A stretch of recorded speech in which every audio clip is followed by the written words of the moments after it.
Nampak tak geng? Kat situ ada anak kucing. Siapalah yang buang tu? Assalamualaikum geng, balik lagi bersama saya Ayat Ceria. Hari ni kita buat video pasal kucing lagi. Tengah basking nampak ada kucing.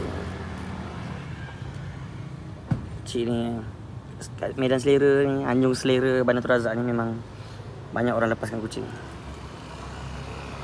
Hai, dia jauh ingat kawan dah mati ke apa kan. Tak bergerak. Hello. Hello. Kat sini ada peniaga ni, Cik Ajar. Pekerja dia bagi minum air susu. Nah, aku tengah tunggu isteri aku dengan anak aku sampai. Sekejap lagi kita bagi dia makan makanan kucing. Kita beli wet food dah. Siapa yang nak ambil dia, nak adopt, boleh datang sini. Tempat aku basking, Anjung Selera, Madani, Bandar Tua Razak.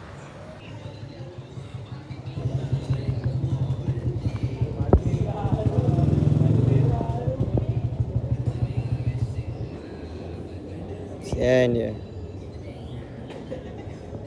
Siapa datang sini nak jaga, nak ambil dia, nak adopt dia, boleh. Adoption. Ambil kucing kat sini, Anjung Selera. Okay, jom kita bagi anak kucing makan. Kenyang kot ni, tidur ni. Panggil dia. Dia tak makan lagi lah, dia orang bagi dia susu je. Sian dia, Abang Iki. Tengok Abang Iki. Sikit bagi kucing makan.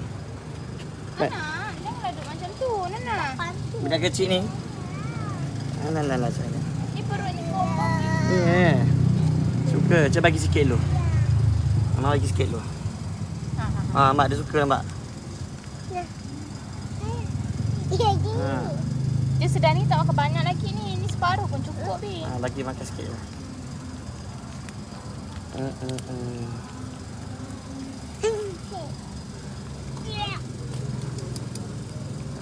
Zian dia. Anjina suka anak kucing. Abang Iki pun sama suka anak kucing kan? Makanan tu tak bau ni macam tak sedap. Bau anak lain mana bau makanan kucing tak sedap. Sedap. Siapa yang nak anak kucing ni datang sini. Baik Iki, cakap. Siapa nak anak kucing datang sini. Cakap. Malu. Siapa nak try makanan kucing, boleh try. Itu siapa nak try. Suruh Rizky makan lah. Makan dulu. Tengok dia, comel tak? Comel. Maggi, comel lah Maggi.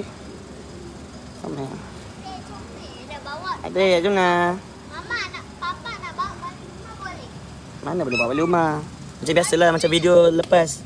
Video yang lepas kita bagi tahu kita tak boleh jaga kucing kat rumah kita. Kat rumah kita boleh aja orang beli kucing. Mana ada. Rumah kita sewa, bos rumah tu tak bagi kita jaga kucing. So macam biasa, siapa yang berminat datang sini. Anjung Selera, Madani, Bandar Tua Razak.